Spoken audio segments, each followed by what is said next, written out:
this is public art. Like it's not something to be liked or disliked. It's something that is just elicits a feeling and a reaction. And then if people are willing to engage with that, it's so potent.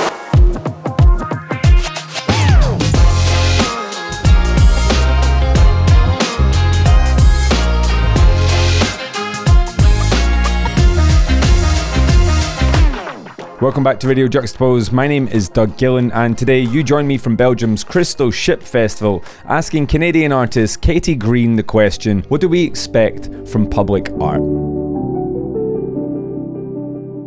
Katie first came onto my radar during COVID when she submitted a video piece for the Void Project's Home Mural Fest series. The project invited audiences into the artist's studio through their own eyes, in an attempt to bridge the isolation many of us were experiencing at the time. Katie's submission saw her take centre stage, emotionally and almost physically naked. With a dark green watercoloured image painted onto the wall behind her, Katie applied paint to her body, adorned a distinctive looking mask, and completed the shape, her voice accompanying us along the process. I'm sitting in the negative space of you, inside your body, as you hold my body. I've lost you as I seek for something that is the same, but it's in this difference that I feel. Since then, she's been involved in a number of public art projects, primarily in Canada, bridging the gap between her public art practice and community engagement. In her workshops, she invites groups to take on new identities, or perhaps reveal the hidden ones already within them through a practice of mask making. The watercoloured aesthetics of her work blur boundaries and intrinsically evoke emotional responses. If you get a chance to watch her recent mini-documentary Behind the Mask, you'll see the impact that this has on people for yourself. Yeah, I had a great time doing it, and the ladies were really lovely with it, and it was just a fun time. I myself have been into art since grade 5, and it's been in my life for a while. I lost it in my teenage years due to drugs and alcohol and all that kind of stuff. I got retouched back into it through my wife. So I named my mask Junior just because it just reminded me of myself when I was younger, happy, and enjoying life. I'm going to let Katie tell us what she had planned for Crystal Ship here in Ostend as we get into it. But beyond that, Katie later opens up about her experiences of creating public art that doesn't necessarily fit the sexy aesthetics of what's often prescribed to us through mural projects. This opens up a whole world of questions around the role of murals and commissioned art in public environments. What role do they play? Who dictates what should and shouldn't be allowed? And a whole lot more. As with a lot of these episodes that we've had recently, aside from a few Instagram chats, this was my very first time talking with Katie. So I really do appreciate her openness and honesty for this conversation. I feel I should also acknowledge the fact that my voice is absolutely broken and battered in this episode. 2 festivals, a series of talks, panels, recordings have obviously gotten the better of me, and a week later it's sort of only just coming back to life now. We have loads more content to be rolled out as part of this year's Crystal Ship Festival in due course, but for now, once again, thank you to Bjorn van Bok and his team at Crystal Ship for the invitation. Let's get into it right here, right now with Katie Green on Radio Juxtapoz.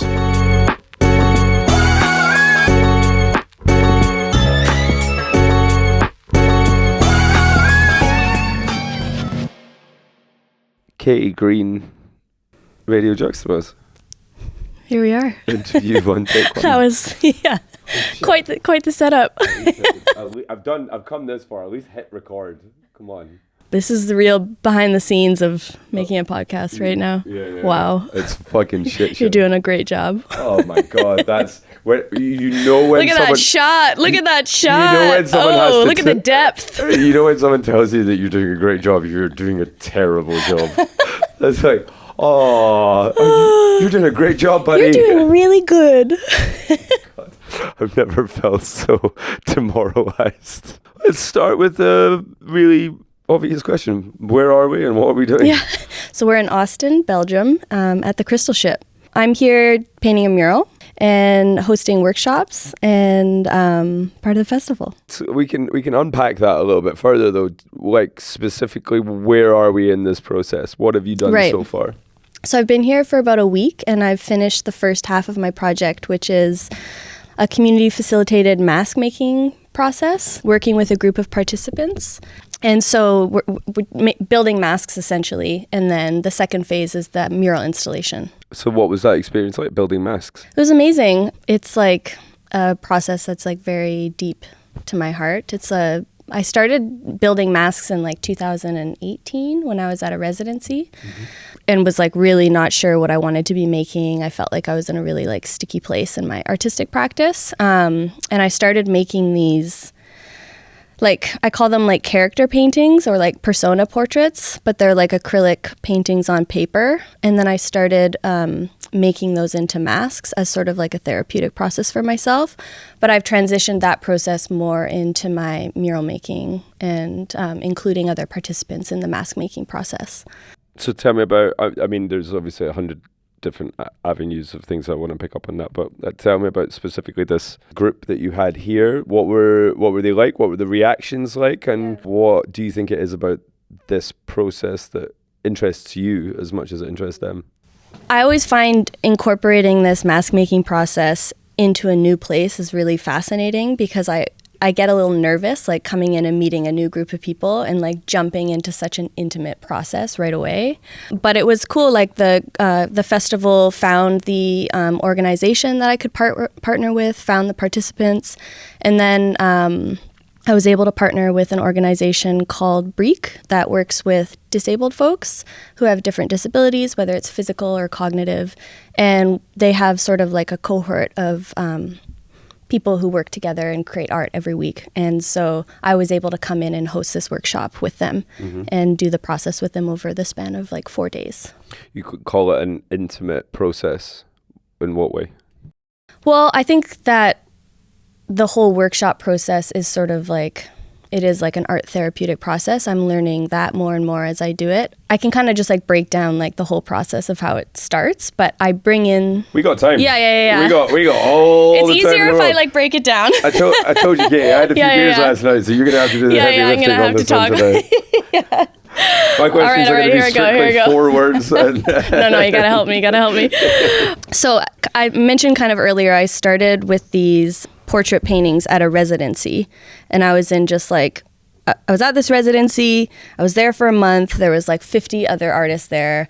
I was feeling all this pressure to like create and perform, but realistically was feeling very stale, like really didn't know what I wanted to make work about, was in this big transition period in my practice. And so I started with this sort of exercise every day where I just tore these like little pieces of watercolor paper. And I was like, okay, I'm not going to look at reference, which was like something that I think was like a comfort in my practice previously. I was like, I'm not going to look at anything. I'm just going to start putting the water on the paper, putting the ink down, and like seeing what happens. Were you making watercolors before? That was like my main medium. And that was like a very uncomfortable process for me at the time. But I just committed to it. I was there for 30 days. I was like, okay, if I can even just do 3 of these like small paintings a day, I'm showing up to something. And then what ended up happening is I ended up making like over 200 of these paintings. And they're very figurative. Like some of them are portraits, some of them are the body, they're kind of androgynous, they're kind of surreal, like they're very like when I made them I was like, oh, like who are these little beings? Like where is this coming from? It was like very different than the work I had made before. What was the work that you were making? I feel like the work I was making before, it was like very realistic. It was like very focused on kind of like nature, animals, and there was some kind of like... You almost rolled your eyes as you said that. I know. I need to love that part of myself a little bit more.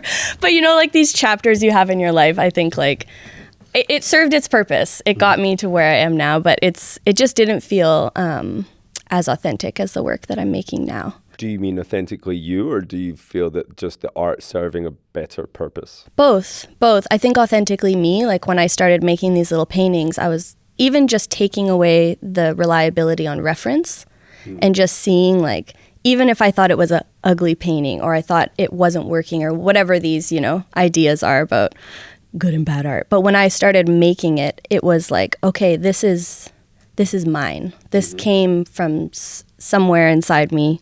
And it just like the repetition of it too. Anyways, I ended up making like 200 of these portrait paintings. And they were like really, really emotionally visceral. Like some of them were like really, really dark. Others were quite playful. And I was having these studio visits with artists and seeing their reaction. Like they'd point out one person would point out a portrait painting and this whole memory would come up for them about like, oh, this makes me feel this thing. And now it's taking me on this journey and getting to like really share that intimate relationship with someone. Whereas another person would come in and have obviously like, you know, a whole other experience with that painting, as it's all subjective. But I got really fascinated with like that pathway that was opening in making that work. And then simultaneously I met a puppeteer there who taught me this mask making process using like found just cardboard, like really cheap material. And I kind of was like, okay, like how can I take this a step further and explore portraiture and actually incorporate my body and my breath and movement and like see what it would feel like to take these characters that are being birthed from inside this place inside me and like wear them and become them, and what would that feel like. And then that's how I started that whole process. And then I was like, oh, you know, I want to incorporate this more into the mural work that I'm doing, because I think that was also sort of feeling like not as meaningful for me at that time, like more prescriptive. I'm trying to figure out if art is part of your therapy practice or if therapy is part of your art practice. I mean, I think they're simultaneously happening. Like, which came first in this chicken and egg situation? Art as my therapy practice, right? That was one. Now I'm like, ooh, you've got me in a labyrinth now. Taking you down the wormhole. Yeah. Yeah, I mean, I think at that time I was like, okay, this is necessary. Like it was like a catharsis process. And also like really interesting, it was very repetitive. Mm-hmm. Like I made so many. It was as if like all of this stuff was inside and I was taking it out. How do you feel in this process then? There has to be something that is releasing from you, and that's maybe why you see the validation in working with other people and trying to encourage other people to go on this journey as well. Mm-hmm, mm-hmm. I'm often sometimes kind of surprised, like when I'm more just me in my studio making these pieces and seeing them kind of in like this grid. I put them on my wall and all these like beings and eyes kind of like looking out at me. It's going to be quite an intense environment. I like it. When you say I love it. I know it sounds intense, like that, but it also it feels like, this might sound kind of cheesy, but it feels like I'm always in company. Like I just find it so fascinating how you can take something that is like formless and then have like a form in front of you and have all of these characters. And I sometimes look at them and I'm like, whew, like that is an aspect of me that's even uncomfortable for me to look at. But now that it's in front of me, I can have a different relationship with it. Do you feel attachment to them then? Some, which is interesting. Some of them, yes, like my little babies. But some of them I feel I can like locate the exact experience I was having at that moment, and others sort of feel like I was getting rid of like the residue of that charge. Does that make sense? Like when it 100% does. And it's funny, there's definitely, and I wonder if this is conscious or not, the medium, the fact that it's watercolor, the therapy connection, it almost feels like a ink blot test. Yeah. You know, that kind of like open to interpretation kind of. Is that a conscious decision, or is that purely, have you made that connection? No, but it's interesting because as you say that, I think that that's sort of how the character paintings are used in the workshops. Like they're brought in almost as like feeling cards, or like, you know, each participant is prompted to pick one character that elicits a feeling. Mm-hmm. You know, whether it's good, bad, you know, all of the feelings are welcome, but they're just like what character makes you charged in some way. Mm-hmm. And so thinking about what you just said, I think there's like a similarity there. Mm-hmm. What are some of the responses that you got here? And kind of just thinking wider as well. Yeah. Some of the participants picked ones that, like, one of them picked a character that reminded them of the moon. Because we do lots of like journaling, like if this character could speak to you, what would it say? What are some of the, I was going to actually ask, what are some of the prompts that you're giving? Yeah. So the first step is they pick a portrait and then they do some writing. And so the question is like, Just simple, like, what does this character make you feel? Why did you choose it? If the character could speak to you, what would it say? If you could speak to it, what would you say? And then there's a question too, more kind of in the realm of the mask making, but like, if there was an aspect of you that could be more visible in the outer world, what would it be? Like, because the mask plays this really interesting role of like being able to reveal or conceal something about yourself. The character that they choose can help them express certain things maybe they would want to keep inside. So there's like questions also about the internal and external experience of their emotion. Mm-hmm. What does putting it in the street then offer? I think it's so amazing when you take the participant to their wall and they get to see themselves like bigger than life, and they get to, for me also, like I think visually, like the contrast of these sort of these images next to these like architectural forms is really interesting. Like the image that is going to be chosen for this festival was photographed inside the James Ensor house, because the portrait that was chosen, it reminded him of James Ensor, which was like a link that just randomly happened. That was a coincidence? Yeah, and he was just for can we contextualize that a little bit wider? So James Ensor, painter with a big connection to Ostend. I didn't go on any of the tours or anything like that, so you're probably more informed than I am at this point.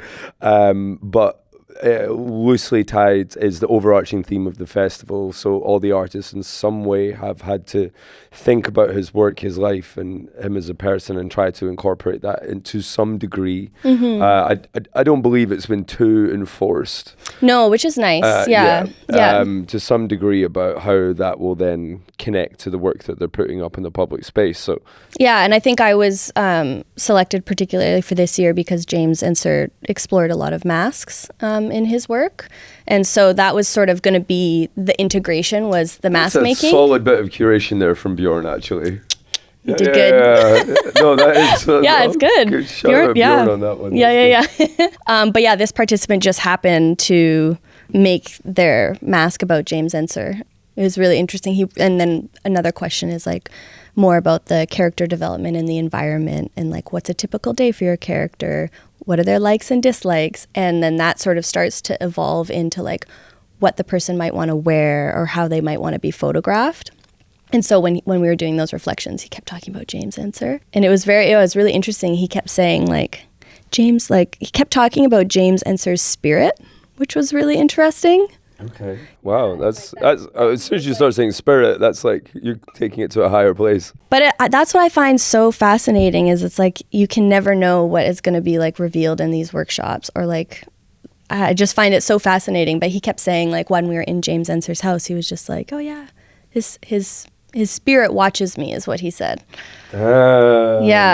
Yeah, and he kept talking just a little bit about like that I think it was his like grandparents had passed away, and that he kept making a connection between when James' parents passed away or something. I don't know, it was really fascinating. But yeah, anyways, the photograph is inside this house, so I think like having this contrast of like this like intimate environment with like paintings on the wall juxtaposed with like kind of the building that it's on is like these really harsh kind of lines. Like it's a really interesting building for Ostend, I think. Visually, could you describe what this final result is going to look like? Yeah, so each participant makes their mask, and then we have a photo shoot day. So each participant got photographed in their mask in different environments, and they assign characters as well. Sometimes, but then also I think that the art making becomes sort of like a conduit for them to essentially explore themselves, but they might do that through visualizing the mask as a different character, but really it's a part of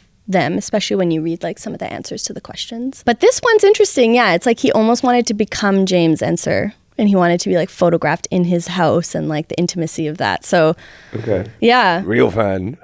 Yeah. Then the final mural will be installed as a wheat paste, so the image is printed and then kind of like glued or adhered to the surface. Do you pick that medium for a particular reason? Something quite temporary. I love temporary. paper. It's quite temporary. And it's quite temporary. Ephemeral. Yeah. Something that will not be there for a long time. Yeah. Like there's got to be an active choice behind choosing that one. Because you don't just always wheat paste, do you? You paint. No, and I paint too, yeah. But I started exploring wheat paste because I was trying to find sort of like a mix between my love for works on paper with like the kind of unpredictability of how water bleeds and the texture that it creates. And it was like, whenever I did paint with acrylic or latex, it was like really hard to get that quality that I loved. And so I started to kind of combine both by doing like works on paper in my studio and printing them, but then painting on the wall as well. So doing like paste and acrylic and latex. So then that opened up when I started doing these mask making workshops.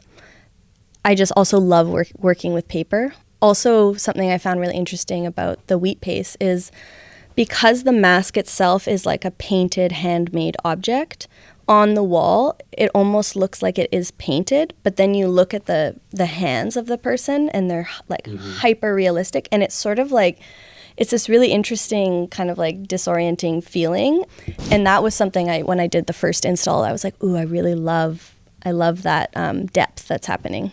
Where do you feel you sit then in street art? Do you do a lot of festivals? When I saw your name on the thing, I was like, oh, okay, yeah. That's cool. Yeah. Yeah, I feel like this is like I've never painted a mural in Europe before, and so I feel like this is kind of like, I've done mural festivals in Canada, but haven't done one in Europe before. So did he just approach you for this? Was this a kind of happy coincidence? Yeah, like, because I did a big project with the masks in Calgary, and there was like 16 surfaces, so it was like this really, really big installation, and Bjorn, I think, saw that on Instagram and then just wrote me a message, and that was in 2019 though, so we've been like in communication for a long time, so finally got here. Amazing. Yeah. Amazing. When did street art suddenly become a thing? Do you even like that term? How do you feel about being labeled as street Sometimes artist? I feel like a little baby in the street art world, but I also feel like maybe it's just context. Like coming here, it feels like there's so many new things that I'm just learning, and I've been like biking around and just watching people work, and it's like,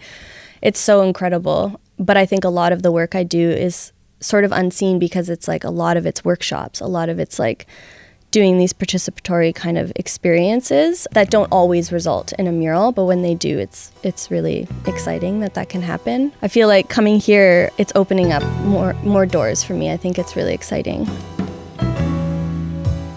You're listening to Katie Green in conversation with me, Doug Gillen, here on Radio Juxtapoz, recorded live in Ostend at the Crystal Ship Festival, Belgium.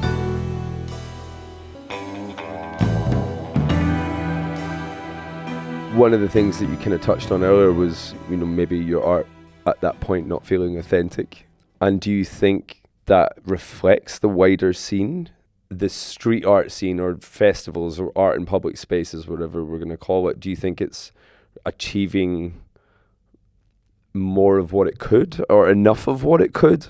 A lot of art for art's sake, as opposed to reaching that other place where it becomes a vehicle for something. Like they are actually, like for me, I look at what you're doing when I see the workshops, and I don't think that it's either or, but I feel like there's a purpose behind it. It serves a purpose more so. I appreciate you bringing that up, because I've been in both of those realms before. Like I think I started painting murals primarily because I just loved the challenge, and I loved being outside, talking to people. Again, I think I was really into it because of the relationships. I started painting murals because I was in a relationship with someone who had been painting murals for much longer than me.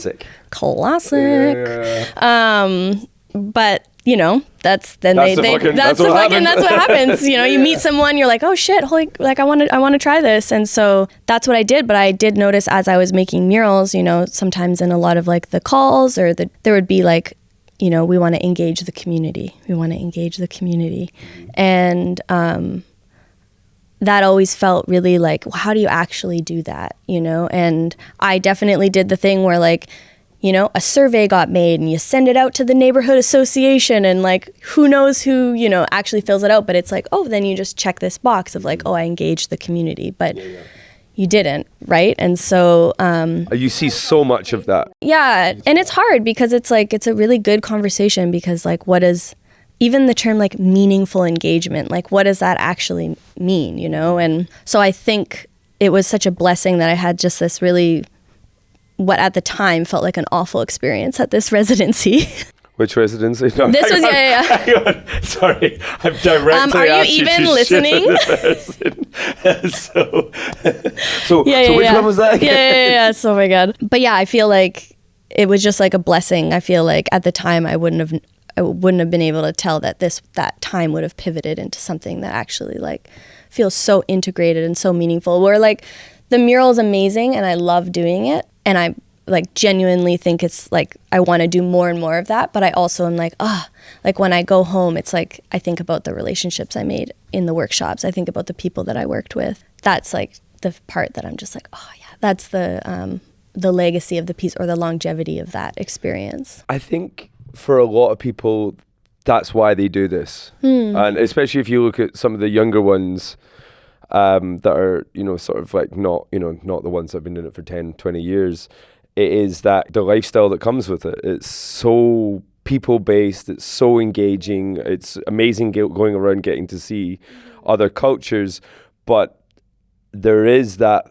layer where it is like, yeah, it's maybe not quite reaching that depth of grabbing people in beyond that. Yeah. I'm wondering, for me, just if we are getting closer to reaching when that new level of engagement comes from, and it comes from the top, right? It comes from the people that are putting the projects together. That's what I was just thinking. I was just thinking about like how grateful I am for this festival and for Bjorn to like go above and beyond, because like my project had so many parts to it, so many moving parts, so much planning, so much like even to keep me here for double the time to do the workshop and to have time for printing, and like there's so many parts to it. So I can imagine that maybe other organizations or festivals would see that and be like, it's too much, or just not have the funding for it or the availability. How do your projects usually work? I'm going to ask a kind of dirty question on that one. How does it work for you then? Because I understand the mechanisms of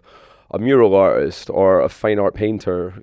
How does your practice work? I feel like I do so many different things. Like in the last 2 years after I started integrating this facilitated process into my mural practice, which was much more public. And I think that that's like the part of my practice that maybe more people were seeing. But when I started integrating community involvement, I started doing a lot more teaching and a lot more workshops. So like going and doing artists in residence inside schools, or doing working with youth, or even in my mural practice now, like, which I absolutely love, is getting to partner with like social workers, or getting to partner with Breek, and getting to learn so much about my facilitation skills and so much about like, okay, how can I continue to adapt this process so it fits with different populations of people and groups. And I think like my practice is more weaving towards integrating that. But I also have a painting practice. I also, do commission work. Do you exhibit? I'm just like starting that because I focus so much like on the mural practice. The relationship work between those two worlds. In my head, I would be not surprised if I found out that there was friction between them, but actually maybe that's just a bias, an unconscious bias between going down something that's more connected with the teaching practice. Maybe this is just because I've come from Basel and I've just been around there where it's like the fucking bluest of blue chips. Right. And there was definitely an eye roll on that one. I mean, I'm not in that world, so who am I to say? Well, that's what I mean. Yeah. I wonder how those two worlds sit, and if they're complementary to each other, or if you do one at the expense of the other. I don't know. I feel like it's hard to say because I don't have as much experience. I maybe am more like optimistic about there being able to be integration of that, or that an artist is able to decide what their craft is, and like why is it that if an artist is doing teaching that they're not as respected as someone who's signed to a gallery or whatever, and yeah, I just had my first solo exhibition in last May, and it was actually a really interesting process for me because I had been doing more mural commissions for so long that I found that when I finally got to the studio and felt like, okay, like what is it that I actually want to make work about? Like I think artists go through those chapters. I noticed for me, it was really hard to take a risk, which I thought was really interesting because I feel like, and I think as I'm here in Europe, I'm noticing my experience of painting murals in Canada is like people think that the mask murals are like terrifying, like really scary. Like I did a project in Vernon, BC, which is this like little town in BC, but we got like a big grant from Canada Council to do this project. I worked with 10 participants. That was when I got to work with a social worker in a harm reduction clinic, and I worked with this peer support group. And it was such a beautiful project, and the city council approved it. We had 10 sites because each person was going to get a mural. And then one person from the public, the next day when the media was like, new murals coming to Vernon, like this, nice little article, someone saw one of the images of the masks, one of the portraits, started an online petition that the title was Say No to Scary Murals, and 4,500 people ended up signing this petition because the image just made them feel so uncomfortable. And I just find that fascinating. Like, it was a 6-month experience. We had to go back to city council. We had to do a public art consultation process. 70% of the people, who came to the gallery wanted it to happen. But then it got wrapped up in the election. And then there was like all of this stuff that happened. It became politicized.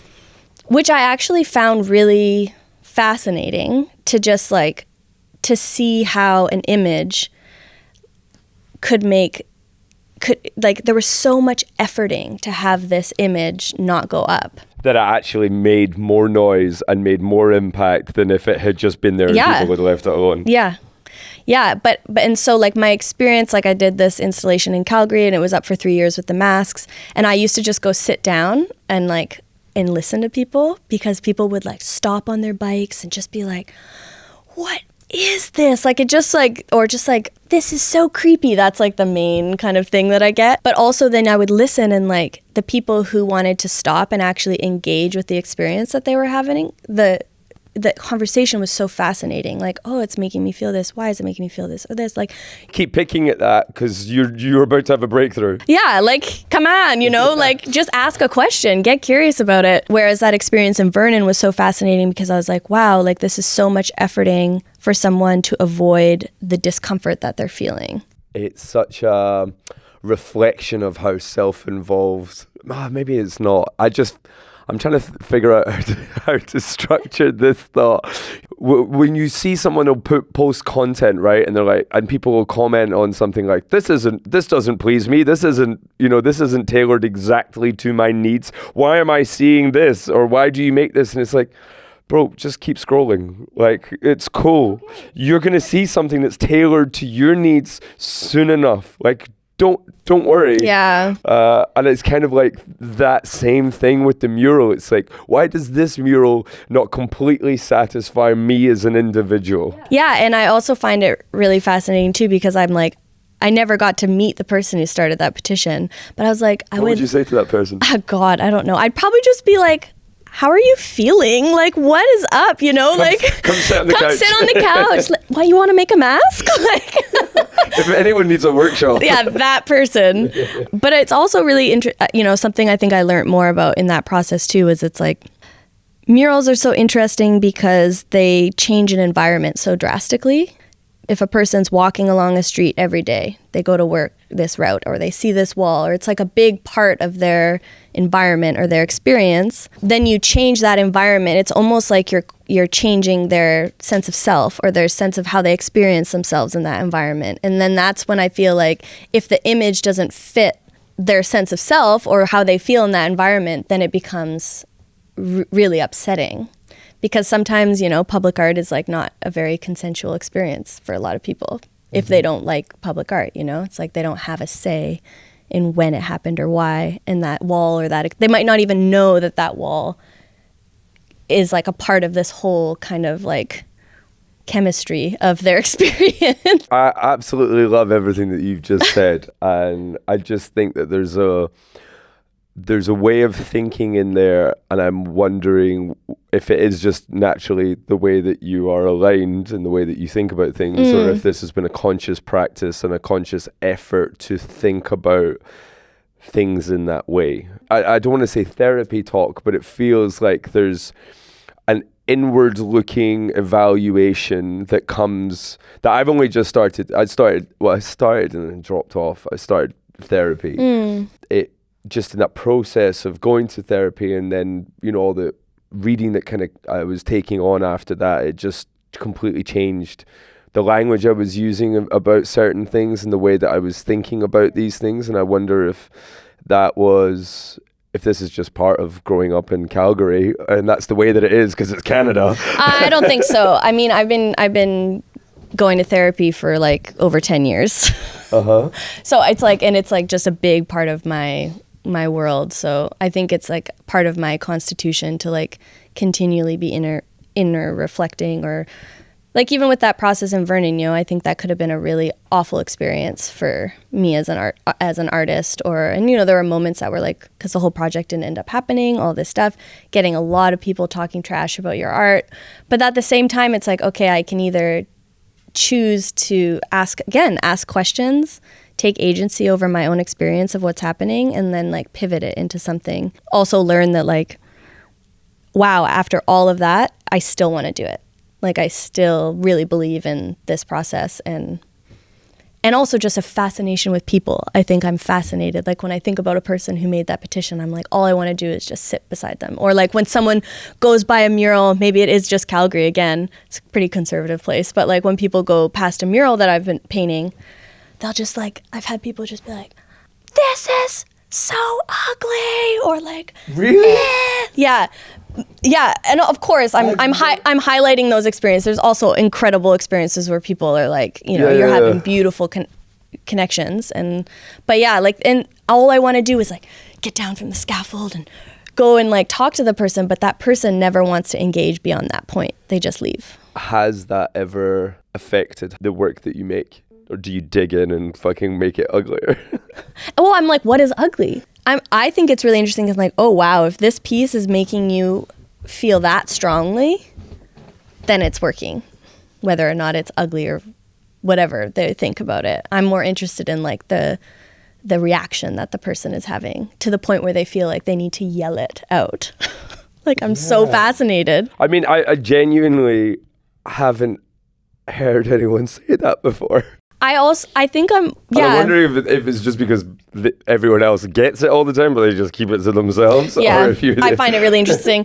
I was talking to a couple other artists. I think that they've had experiences that like, yeah, people are just pissed. They're just like, whether or not they even care about the image, they're just, and often I find like when I'm painting a mural, it's like a weird place where people just like, you just end up getting someone who just wants to talk to someone, you know, or just wants to like say what they've been feeling, and they just like, the mural becomes like a way for them to do that. Yeah. I really like that element of forcing or encouraging people to feel uncomfortable, and whether it's intentional or not, it seems to happen. And I don't think you get that with the artists that necessarily come from the design backgrounds. Well, yeah, because it's so regimented. They don't get a lot of opportunity. Yeah.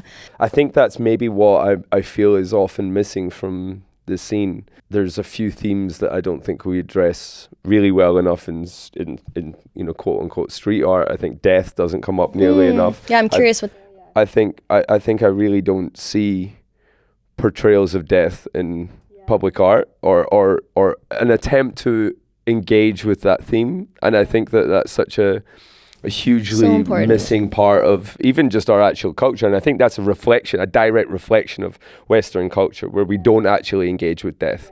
We push it away, and we kind of like, you know, we do everything even though it's like the most it's inevitable. It's omnipresent for all of us, right? It's a shared thing. Yeah, I find that so fascinating. And I think, well, yeah, and then you think about scale too, right? You think about death on the side of a building. Meanwhile, people can hardly talk about death just like sitting on a couch like this, you know? So you think about pushing that boundary, and when you're talking about street art, I'm like, yeah, like that would be so fascinating to have it at that scale and to open up that space for all of these other things to come in. What are some of the things that you think about? Would you say that your work is thematic? Are there themes in there? I think that where all of the my murals and everything start from are these like character paintings. Like it's like this practice I find, like, have you heard of like automatic writing? It feels a lot like that. Yeah, it feels a lot like that. And I feel like if I keep showing up to that theme or to that part of my practice, I find that it bleeds into like other realms in different ways. I kind of feel like my painting practice when I'm just in my studio with me is like a refuge space. Like it's a space where I can process, and then I just find such a fascination with art being a tool to be able to do that I think it's just natural that I like want to share that with other people, whether it's directly in a workshop or if I just take those paintings and make them into a larger mural or something like this, you know, like but that's sort of where a lot of the work starts. Why do you make art? I mean, I think it feels like a refuge, like a place where often when I make these paintings and I look at them, I feel like it is like the most authentic expression of what I'm feeling and what I'm moving through and that sometimes words can't articulate. I find it so incredible to be able to take something invisible, whether it's like a sensation or a feeling or an experience or a memory, and make it visible and locate it outside of myself. Like that catharsis and that process, I'm just like, yeah, I don't know, that's probably why, I think that's why I make art. Period. I like that. Yeah. I almost want to end that there. Yeah. What do you have planned for the future? What do you want to manifest for the future? Well, it's interesting because when I feel like Bjorn reached out to me for this process, I've been like really, really wanting to explore my work in other places and other realms, because I feel like I've had a really unique experience of the work that I'm making and the feedback that I've been getting, and that I'm really ready, like even being here, it's been so fascinating. Getting the type of reaction that I'm getting is so different. It's like, there isn't this feeling of shock. There isn't this feeling of like shock in a way where they're like, this can't go up on the wall. And so I think I'd really love to integrate this process into more communities with more people in different places, and just expand it out of where I've been in Canada. Do you think that is a reflection of maybe conservative values in where you are? I think so. And I think it's really great for me to leave that and to, you know, like, yes, I've done lots of traveling and I've moved around, but when you're practicing one thing in a place, it starts to wear on you a little bit. And so I think that it's very much a reflection also of how conservative these places are. Like, I did it in a very small little town in BC too that doesn't have public art, you know? So it was like, yeah, so I think it's a reflection also. It's almost like if anyone needs it, it's there. I know. It's like if you're coming to places that are already primed and ready and like open and accepting, it's like, okay, well, half that work's done. Yeah. Yeah, I know, right? And so I think it's been, having developed that project in those environments, I think has actually been really enriching for the project, and it's gotten me to think about it in very different ways. What happened at the end of that one? Did it go up? No, so there was an exhibition of it. So the masks and the photographs of the participants and their quotes were all inside the gallery. With a protest? Seriously. And so, yeah, 400 people ended up coming to the gallery for that like public art consult, and filling out surveys, doing like all of this interactive stuff in the gallery. And 70% of people were like, we want this project. This city needs it. Like, it's stale, it's dry. We need something different. Like, they were really wanting it. A lot of people, well, some of the 30% of people were like, we love it, but we only want to see it in a gallery. We don't want it on the walls, which I was like, okay. No, was that specifically your work, or was that? Oh, if I had have done flowers, the like concept of murals. No. It was the work. It was the work itself. Yeah. So, anyways, there's another eye roll. How many is that now? I've done about 4. Yeah. Let's see if we can get double figures. I'm so expressive with my face. It's the worst. No, it's good. Terrible for a podcast, but it's good. Heard you weren't going to use that. Yeah, but anyways, the project ended up, they pushed it, like the council pushed it to the point where we would like make a presentation, have all of the sites, and then the name of the site, like more of the business. And then they would be like, oh yeah, we need the address on the presentation. We're going to push this another 3 weeks. So it was like really exhausting. They really exhausted us, which I think was their tactic. And then they pushed it all the way till after the election. But essentially they just like the whole public art consultation process they put us through, they didn't even take the fact that all of those people came and 70% means we should do it. 70% is a good number. They focused on the petition, the 4,500 people who were just like, who are like in the safety behind their screen. Did that affect how you feel about what you're doing? I think there were moments where I was questioning, like, is this project the right fit for public art? Maybe it's not, maybe. Because you could easily end with the photographs, right? Yeah, and do an exhibition. Like, there's lots of different, there's so many phases to it. It can be shown in so many different ways. But then I like think about the moments I've had where the participants get to see their images up, and then also those moments where I sit down on the bench and I hear these conversations that people are having, and I'm like, this is public art. Like, it's not something to be liked or disliked. It's something that is just elicits a feeling and a reaction. And then if people are willing to engage with that, it's so potent, I find that so fascinating. So, and I just care about the process and the project so much. So I was like, no, this is kind of motivating actually. But I also wanting to find the right environment for it, because that obviously wasn't. Yeah. Or it was, as you said earlier, it's probably actually the best environment for it, but. What do you think is the biggest challenge then of trying to integrate these two worlds of therapeutic practice and art? Everyone that is engaged with it talks about how valuable it is. They all say the same thing, like, this is such a beneficial practice for the people that are affected, that can't express themselves in certain ways, or that have felt certain things.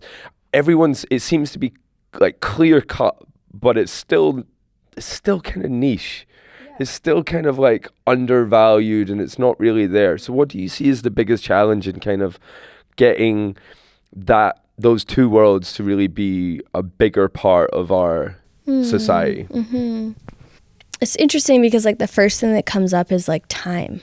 Like even just the time you and I are taking to have this conversation versus passing each other in the lobby of the hotel and not getting to like time to actually talk about these things. Also the risk it takes, for even you to say you've been going to therapy, or even me to say all the things I've said in this podcast, like it takes time and it takes risk. And I just feel like that takes a very specific maybe type of person. I also feel like once people are given that time and given that space, the meaning of it becomes so clear, like the need for it becomes so clear. Like, even when I went to the site the other day, there's someone who just is living just across the street and poked their head out the window. And, I just took 10 minutes to just talk with them about the process and show them a photo and tell them a little bit about the story of the person's mask. And like, it's like, that's enough. And now that person gets to look at that mural and tell their friends, oh, I met the person, and then it's about this. And, and it just sort of like therapy and is becoming more integrated into people's lives. And like, not in my like dad or my mom's generation, but I feel like slow.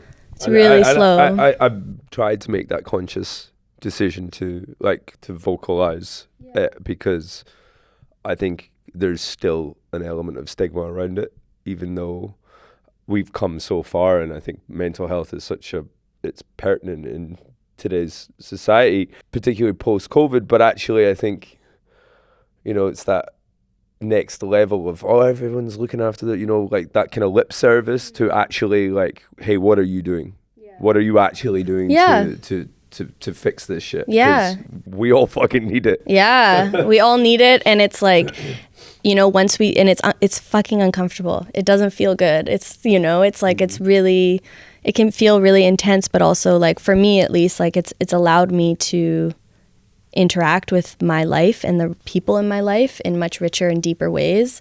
It's helped me like, even just being able to like go like this instead of this, the amount of time that you save, where you're just like, okay, like I'm having an emotional experience. What is it about the emotional experience that I can take accountability and agency over? And how can I go get support for that? You know, it's actually really empowering versus like, you know, if you're having a conflict with someone, putting all of that in someone else's hands where you have no control. You know, this person did this to me or this happened, you know, like even that's one simple aspect of therapy, but it's just, yeah. And even hearing you say like, oh, I've been going to therapy, I can feel my nervous system be like, oh, you know, it's like a good feeling to hear someone taking care of themselves. Trying, yeah. I wouldn't quite say, but you can hear my voice. Yeah, you're like, I'm sitting here, hey. a shell of myself. Yeah, hey, yeah. This guy's taking I have a care of photo to prove it. himself. I have a photo to prove it. Hey, there's different forms of taking care. The fact that you showed up to therapy is you taking care of yourself, even if it was one day. Yeah. Yeah. Trying. Yeah. Katie, thank you. Yeah, thank you. Thank you for doing this. I'm really glad. I'm really glad you agreed to do this, and I'm really glad that you're here. I think I really do think that you're bringing something really important to this festival, and I think that you're bringing something important to the culture, and I think that there's so much more room for that type of engagement with public art, particularly with, you know, street art. And I think as pretty and sexy as all the big murals are, I think there's definitely a lot more room for some ugly and weird. Yes. Yeah, definitely. Yeah. Thank you. Yeah, thank you. Sometimes it's fun to decide on a subject and keep picking away at it to see how layers start to reveal themselves. And I think there were some really great moments in this conversation because of that. If you haven't already, then please do check out the work from Katie and all the other participating artists at this year's Crystal Ship Festival on their website. We'll put all the relevant links in the show notes for this episode. Once again, thank you to Katie for her time and her honesty, and to the whole Crystal Ship team for their hospitality and their invitation. We will be back with you real soon. Till then, take care of yourselves and each other.